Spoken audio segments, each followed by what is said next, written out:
see you. Thank you for what you did. For those of you who don't know, I am Richard Ball. I am a farmer in Schoharie, New York. I grow vegetables. And I am also the Commissioner of Agriculture for New York State. The governor called me 10 years ago and asked if I would take on that job. And last September I had the opportunity to welcome all of the commissioners of agriculture from all across the United States to New York.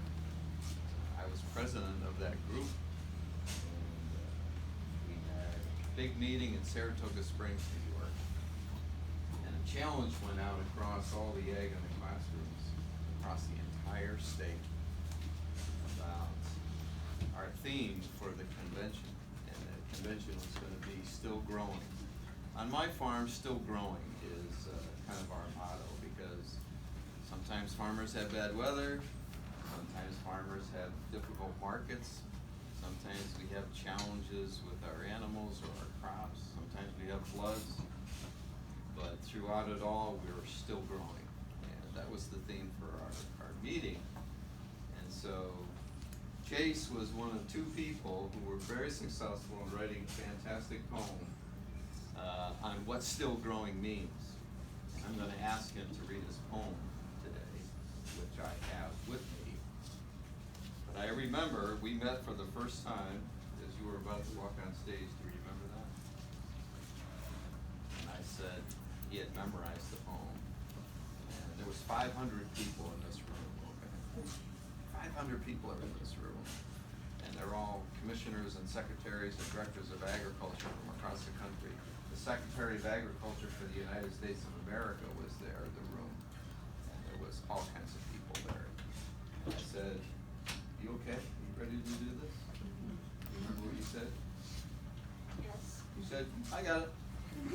Gave me a thumbs up. He goes, "I got it."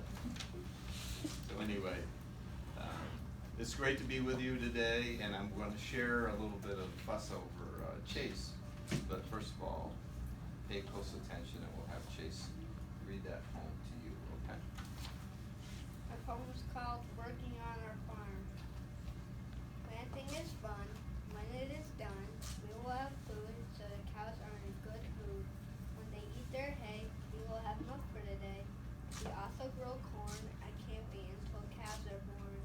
Growing up on a farm, I learned a lot. Would I change anything? I would not. Isn't that perfect? Let's give him a round of applause.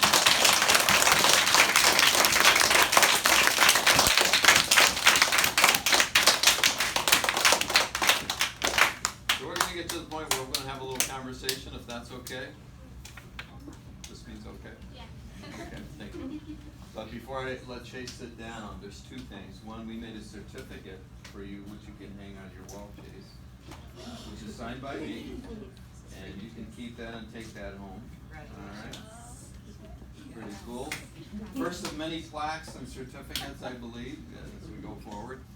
And secondly, I like books. Who likes books in here? Anybody like books? So I'm the kind of person that will buy a book, even if I already have a lot of books to read and I haven't finished reading those yet, I'll still buy more books. And when I was in school and I was in your grade, one of the things that I loved the most was having somebody read to me, having my teacher read a book to me, having my mom or dad read to me. And then I got the bug to read books, and I just love reading. And so I wanted to give you a book. And it's a book about someone who was an inspiration for me. His name was Norman Borlaug. And if you go home sometime and Google Norman Borlaug, you'll find out about him. Or Chase will let you borrow this book. But this is a book about Dr. Borlaug, who was a farmer and a scientist. And he learned how to grow crops that would benefit people all around the world. He actually was so successful in figuring out how to breed new varieties of wheat that he saved the lives of tens of thousands, millions of people.